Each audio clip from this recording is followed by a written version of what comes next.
তো বন্ধুরা, ইয়ালি গানটা স্টোরিতে এবার তোমরা অ্যাটাচ করতে পারবে।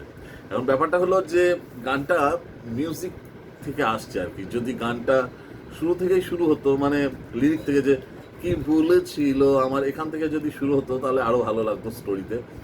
এখন ব্যাপারটা হচ্ছে ফুল মিউজিকটা আসছে, তারপরে গানটা শুরু হচ্ছে। তো তোমাদের জানালাম স্টোরিতে তোমরা অ্যাটাচ করতে পারো, তবুও তোমরা এমনিও জেনে যাবে আস্তে আস্তে।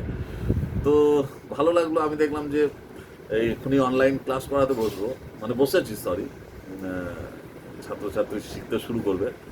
তো আমি দেখলাম যে একটু ফ্রি আছি, তাহলে এই ছোট্ট একটা খবর, সুন্দর খবর, আমার খুব প্রিয় একটা গান তোমরা জানো, তো দেখলাম তোমাদের উদ্দেশ্যে এটা বলে দিই। তোমরাও অ্যাটাচ করতে পারবে যাদের যাদের এই গানটা আস্তে আস্তে ভালো লাগছে, তাই না? তো চলো, তোমরাও তাহলে স্টোরিতে অ্যাটাচ করো যাদের যাদের ভালো লাগবে। ভালো থেকো।